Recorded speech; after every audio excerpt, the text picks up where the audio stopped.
2 years ago, my live stream audio sounded like this. Now it sounds more like this.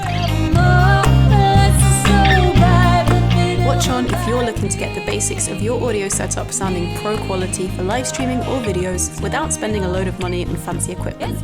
We're going to help you get a good starting base while avoiding the mistakes that most beginners make. This video is time-stamped in sections, so if you already have the basics down, feel free to jump ahead to the most relevant sections. We are going to be looking at starting equipment and software, room and mic tips, getting audio into your DAW, how to EQ and mix vocals, how to mix acoustic guitar and MIDI piano, how to get sound from DAW to OBS to stream, and finally some pro tips and common mistakes and their fixes. First of all, we'll go through the equipment and software that you'll need to get started. For this video, we'll be focusing on the standard vocal and instrument setup. We're recommending going the software route rather than getting an external mixer because it means you can start out with a minimum investment and upgrade as you go. You'll need a few pieces of hardware. First, a 2-input audio interface, such as the ones listed on the screen right now. A microphone, which we'll go into more detail in the next section. Headphones, so you can hear yourself back. And of course, a PC or a laptop. For software, you need 3 things. A DAW, or digital audio workstation, which is where the music making happens. OBS, which is a piece of free live streaming software. And Reastream, which is also some free software which gets the audio from your DAW to OBS. You also don't need to buy an expensive DAW to get started. Most audio interfaces come with a free intro version of a DAW software included, so look out for that when you're shopping for your audio interface. We're going to have a quick look at the room and mics now. A smaller room is better, preferably with lots of soft surfaces to dampen any natural reverb. If you get this part right, the rest is a lot easier. In terms of the microphone, if you have a streaming setup with low level of background noise, for the highest quality of sound, we'd recommend using a condenser mic, such as the Rode NT1 or the Audio-Technica AT2020. If you do have a bit of background noise to contend with, then you might prefer to use a dynamic mic. And just remember that condenser mics need phantom power, so you'll need to remember to turn that on and the corresponding input on your audio interface. And if you're a keyboard player, anything with MIDI will open up a variety of options in terms of VST instruments that you can use inside the software, which are usually better quality than the inbuilt sounds that you'll get on the keyboards themselves. Now we have all of that sorted, we'll be ready to jump into our DAW software. In your DAW preferences, there'll be a page where you can access the audio interface. In Ableton, it's over here. Make sure that your interface is selected as your audio device, and if there's an option to enable inputs, make sure they are enabled. So now you can create some tracks, and you'll want to select your vocal and instrument inputs from the interface. If you set the monitoring to auto, you can hear back anything you record. If there's an audible delay between you making the sound and the sound coming through your headphones, you've got some latency, you can fix that by changing the buffer size in the setup for your audio interface. Here in Ableton, it's in Preferences, Audio Hardware Setup. Set the buffer size to the highest number where you don't detect any latency. If you set it too low, then your computer might start to struggle. Before adding any EQ or other effects, it's important to correctly set the input gain on your audio interface. You want to try and get the highest gain possible without clipping. To do this, sing the loudest that you would sing on stream while turning the level on the interface up until the sound starts to distort. You might get a flashing red indicator depending on the interface like we've got here. Then do the exact same thing with your instrument. You might want to adjust the level of the mixer in the DAW to make sure the levels between the vocals and the instruments are well balanced. In our case, they both came in pretty well balanced, but if not, just adjust it. One thing to keep in mind when sound checking yourself is that you'll be hearing the sound waves directly from your instrument and your voice combined with the sound coming from your headphones. So it's recommended to record a sample of yourself first so you can hear yourself back without the direct interference of the physical sound waves. This way you can easily A/B any changes until you have a sound that you're happy with. It's worth spending time on this, but with that being said, it doesn't have to be perfect from your very first stream. Just start streaming and recording, and then you can listen back and adjust as you go along. So I've just recorded a short vocal clip that has a wide range of volume to use as an example. There is a house in New Orleans they call the rising sun. So to mix these vocals, this will obviously be dependent on the space and your equipment, but I'm going to lay out a few good rules of thumb to start from. Using EQ, compression, gating, and reverb, and these are all effects that will come free with any basic version of a DAW software. So firstly, we're going to drag ourselves in an EQ. The first thing we're going to do is add a low cut for two reasons. Firstly, it's going to act as like a pop filter in case you don't have one. And secondly, it will take out all of the low-end rumble that might be coming from your surroundings. To find a good placement for this low cut, you'll want to see where the lowest pitch lies roughly. There is a house in New Orleans. And then we'll want to add a high shelf to add more air to the vocals. Do this to taste, and be careful not to raise it too much because this might exaggerate the S sounds. There is a house in New Orleans. Next up is the compressor. And the goal here is to bring the louder and quieter parts of the song closer together in terms of level. Firstly, we'll click the makeup button so we don't lose any volume while making these changes. Now play your audio clip and lower this threshold until you start to see this GR meter light up. The GR stands for gain reduction, and we want this to be happening only during the loudest portions of the song. There is a house in New Orleans they call the rising sun. Then the second main control is the ratio over here. This determines how much the volume above the threshold gets squished. 5:1 is a good balance between a natural and a more compressed sound. And this brings the singing and the talking levels closer together. So now we're going to drag in some reverb, which you can adjust to taste. The main controls are the decay time, which changes how long the reverb lasts for, in other words, how big the room sounds, and the dry wet, which controls how much of the signal is reverb versus the original. Let's have a listen. There is a house in New Orleans.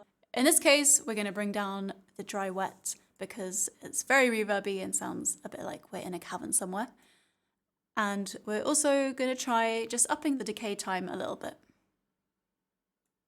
There is a house in New Orleans. And finally, you might have noticed there was a bit of background noise coming through, especially as we were increasing the gain. The way we can mitigate this is by using a gate. The goal of the gate is to eliminate noise that happens in periods of silence. Firstly, we'll want to drag it to before the compressor, so the gate has the best chance of cutting out background noise, but after the EQ because the EQ has already eliminated some of the rumble for us. Now, the gate is most useful for the moments of silence in between talking. When you're singing, it's not noticeable so much, especially when you've got another instrument. So it'll be better to demonstrate this on the channel where our voice is going through right now. The main control of the gate is this threshold here, and this will determine the level below which the sound will get cut out. As you can see with my voice, the volume is getting cut out after I speak, as opposed to if I put the threshold down to minus infinity, there's background noise. This might be hard to hear if you're not using headphones. So we'll want to find a threshold value above which the sound is allowed through, but below which it gets completely cut off. The next control is the release, and this is controlling how long it takes for the volume to dip down to 0 after you've stopped talking. We found that, in this case, for a combination of singing and talking, a release time of around 170 milliseconds works well. And finally, the floor is the level of background noise that it lets through even when the gate is fully active. So you might want to use this setting if the difference between the sound when you're speaking and the sound when you're silent is too contrasting or unnatural. Now on to mixing the guitar. Pickups often add more noise into the mix, so we'll deal with that first using a gate. So you'll need to put the threshold at a value that will cut out any noise from the pickups that you're using. For us, about minus 50 worked well. Next, we'll be adding an EQ. Firstly, we want to cut out any low-end rumble, just like with the vocals.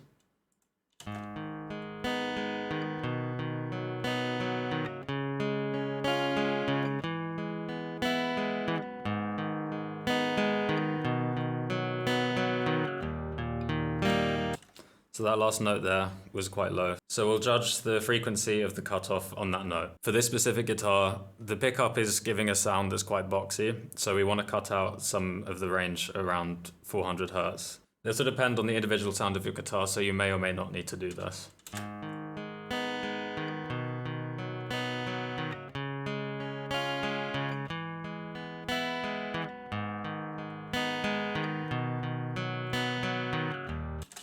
There's also a bit of harshness in the high mids, so we can take care of that with another frequency cut.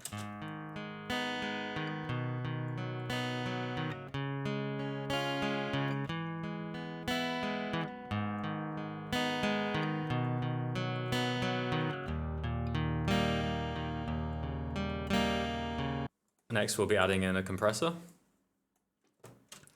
Now for this piece in particular, it's quite a quiet piece, so we don't really want any compression to be happening. It's more for the louder pieces. So we'll be lowering the threshold so that this gain reduction meter is hardly showing anything.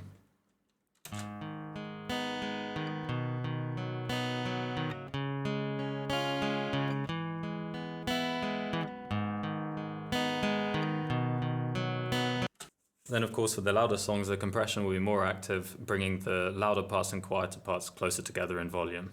So often a problem with guitars or other instruments is that the signal is mono and it sounds much nicer when it's stereo. So a cheeky little trick to get that effect is to add in the delay, change it over to ping pong and turn the feedback down to 0. And here where it says sync under left and right, we're going to change that to time because that lets you manually set the amount of time in between the delays. So we're going to set it to a low number. So bring it right down. Usually it's not really recommended to have lower frequencies in stereo, and this delay will introduce stereo. So luckily with this plugin, we can take out some of the bass frequencies that the delay applies to.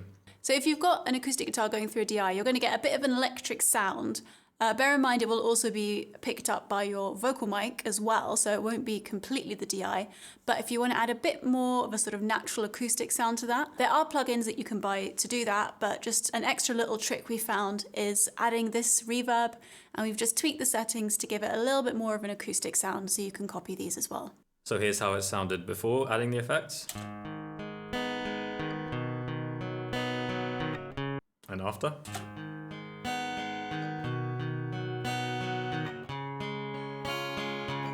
Now let's A/B the vocals and guitar together. There is a house in New Orleans. There is a house in New Orleans. They call the rising sun. You can apply these principles of EQ, compression, and reverb to pretty much any other channel, whether that's a MIDI keyboard or an electric guitar. And there are also lots of free electric guitar effect plugins, which you can download, like the Guitar Rig Player, and plenty more to buy. It's important to make sure you're getting the master level as close to the ceiling as possible. It's a fact of human psychology that our brains tend to perceive louder as better. Most live streaming sites don't have loudness normalization, so making sure your master channel is loud enough compared to other streams will give you a better chance of success. To do this, we'll use a limiter which will increase the volume, meanwhile stopping the sound from distorting in case of sudden peaks, increasing the gain like so. And just like with the compressor, you will have to judge this value at the loudest parts. There is a house in New Orleans. They call the right. So we heard a bit of distortion there, and you can see the gain reduction, so we'll back it off a little bit. They call the rising sun. So now we know sound going to the OBS will be at maximum volume without any distortion. So now you're ready to send the master channel to OBS. You may have noticed this plugin here called Reastream. This is responsible for sending the sound to the streaming software. It's free and it works for PC. If you're a Mac user, check out something like Black Hole, which does the same thing for Mac. So to install Reastream, we're going to head to Replugs, which is also linked below, and we're going to click download. Our system is 64-bit, which is most likely what you'll need to. We're going to agree, and here we can untick all the others because we're just after Reastream, unless you want all of the effects. So we're going to click next, and here we're going to save it to the folder that OBS uses to look for VSTs, which by the way is just a word for third-party effects and instruments that don't come included with the software. And you'll click install. Now we're in the directory where Reastream installed to. So if, like us, you have a custom VST folder that you use, you can see this here in Ableton Preferences. All you have to do is just copy this plugin over to the other file location as well. So in this case, you would also copy it to C, Program Files, Steinberg, VST Plugins. So the next step is to add Reastream to your master channel like it is here. You'll find it in your plugins or wherever you have your VSTs in your DAW. Just add that onto the master after the limiter. Reastream should be the last thing in the chain because anything after it wouldn't get picked up and sent to OBS. So then you go into the setup and make sure it's on send audio on this drop down local broadcast, and then we go into OBS. So now finally in OBS, we're going to add in Reastream as a source. You want to add it in as a source to every scene that you want to sing or talk in. So here you've got to add it in as an audio input capture. Name it whatever you want. Mine's already here, it's called Reastream. And now if you right click, go onto filters. First of all, you've got to actually add in Reastream. So you do that by adding it as a VST plugin. Once you've clicked OK, then you can select Reastream standalone from this drop-down list here. And then open the plugin interface, check that the identifier is the same as it is in Ableton, which should probably be default. Check that it's set up to receive audio, and look, you can see the levels moving here. Another thing that you do have to do to make sure that your voice isn't doubled, you'll see if I untick these, you'll hear that I've got a bit of an echo going on. So I've just added these 2 gain filters on to make sure there's not an additional mic input being picked up and doubling my voice. So all you do is you add a gain here. I'll just add another one to show you, and then you just bring it all the way down to minus 30 dB, and you do that for 2 of them. And the reason you want 2 of them is because minus 30 is not quite enough, so there'll still be a small amount of the signal coming through, but 2 seems to do the trick. Exactly, and then you just make sure these 2 gain filters are added on top of the Reastream plugin here, and you're good to go. And you can see that Reastream is working when the source shows up in your audio mixer here, called Reastream or whatever you've named it. And again, you can see the audio levels moving here as you talk into the mic. So now you should have everything you need to know to get the audio side of your live stream or video sounding great. So to finish the video, we thought we'd do a quick section with just a few tips on various things. There are definitely a lot of mistakes that I was making at the start and which I often see new streamers make. So I'm gonna go through a few of those and suggest some fixes that you can do straight away. One of the most common things I see new streamers do, and I myself was guilty of as well, is always talking with reverb on. It's quite easy to fix that with some MIDI mapping. So it's different in every DAW, but here in Ableton, you just click on MIDI at the top, or Control M, and it turns everything blue, and you can click on whatever button it is that you want to map to a physical button. So in this case, it's the reverb on and off. I'm gonna click on that, and then all I need to do is tap a button on my keyboard here, and look, it's created a MIDI map. So now when I go out of the MIDI mode, all I have to do is tap the button and the reverb goes off, and it means you can change that without going into your computer every time. You might have a keyboard that already has buttons that can be MIDI mapped. If you don't have something like that, then you can pick up a fairly cheap MIDI controller. This one is the Korg Nano Control 2. I think there are cheaper ones out there as well, but just something with buttons, knobs, sliders, anything that can be mapped to MIDI. And you can also use this for other mappings, such as turning different tracks on and off, adding effects. You can go crazy. Another pretty common mistake is setting the gain too high and vocals clipping or distorting. Even if you think you've set your levels right, you might get overexcited and scream or yell on stream, or you might hit a really high note.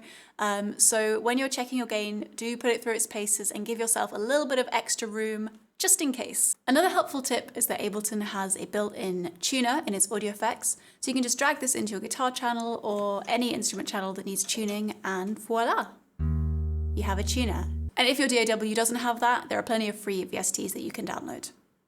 It's pretty common for music streamers on Twitch to list their equipment, gear, software, etc. on their About page. So if there is a streamer that you particularly like the sound of, do a bit of research, a bit of snooping, and you might be able to copy some things of theirs that you like. You'll also be surprised how many high quality free plugins there are available. A couple that I use are the Valhalla Supermassive, which is great for adding huge reverbs if you want a bit of extra effect on something, and also Spitfire Labs, which have a crazy number of really high quality sound libraries. So if you're using MIDI, you can play around with a whole bunch of those. Thank you for listening. I hope you found that helpful. If you did, there's a button down there you can click, and also subscribe because we're planning on making more videos like this. And if you have any questions at all, or feedback, or other videos you'd like us to make, then you can put that in the comments below and we will try and answer everything.